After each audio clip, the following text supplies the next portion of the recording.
ಹಲವು ಸ್ವಾರಸ್ಯಕರ ವಿಚಾರಗಳು ಕೂಡ ಹೊರಗೆ ಬರ್ತಾ ಇದೆ. ಸಿಎಂ ಅಶೋಕ್ ನಡುವೆ ಸ್ನೇಹದ ಮಾತನಾಡಿದ್ದಾರೆ.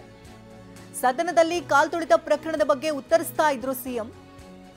ಇಂಡೋನೇಷ್ಯಾದಲ್ಲಿ 174 ಜನ ಮರಣ ಹೊಂದಿದ್ದಾರೆ, ಇದು ಇಲ್ಲಿ ಮಾತ್ರವಲ್ಲ ಅಂತ ಸಿದ್ದರಾಮಯ್ಯ ಹೇಳ್ತಾರೆ. ಇದೇ ವೇಳೆ ಅಶೋಕ್ 174 ಜನ ಕೇಳಿಸ್ಕೊಳ್ಳಿ ಅಂತ ಡಿಕೆ ಹೇಳಿದ್ದಾರೆ.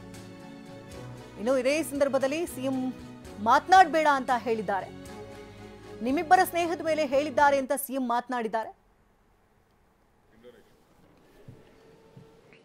ಅಶೋಕ್ ನಂಬರ್ 170 ಇಂಡೋನೇಷ್ಯಾ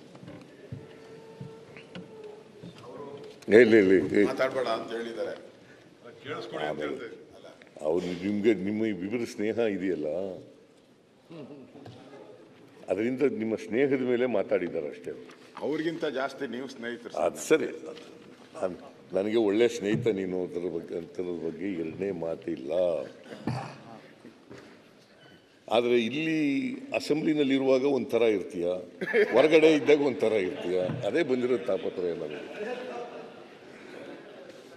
ಅವಾಗ ಚೇರ್ ಮಹಿಮೆ ಅಂತ ಅಲ್ಲಿ ಕೂತ್ಕೊಂಡಾಗ ಅವ್ರ ಹೆಂಗೆ ಆಡ್ತಾರೆ, ಆಚೆ ಬಂದಾಗ ಬೇರೆ ತರ ಮಾತಾಡ್ತಾರೆ.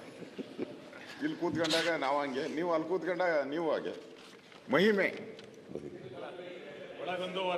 ಮಹಿಮೆ ಅನ್ನೋದಕ್ಕಿಂತ ಜವಾಬ್ದಾರಿ. ಜವಾಬ್ದಾರಿ. ಕೂತ್ಕೋ ಸುನಿಲ್, ಕೇಳಪ್ಪ ಮರಯ್ಯ. ಇವೆಲ್ಲ ನಿಮ್ಗೆ ಹೇಳಿಲ್ಲ ಅಂತ ನಾನು ಹೇಳ್ತಾ ಇದ್ದೀನಿ. ನೀವು ಹೇಳಿದ್ರೆ ನಾನು ಹೇಳ್ತಾನೆ ಇರಲಿಲ್ಲ. ನೀವು ಒಳಗೊಂದು ಹೊರಗೊಂದು ಸ್ನೇಹ ಇದೆ ಅಂದ್ರಲ್ಲ, ಸ್ವಲ್ಪ ವಿವರಣೆ ಕೊಡಿ ಅಂತ ಕಷ್ಟ. ಒಳಗೊಂದು ಸ್ನೇಹ ಹೊರಗೊಂದು ಸ್ನೇಹ ಒಬ್ಬನೇ ಸಿಕ್ಕು ಹೇಳ್ತೀನಿ.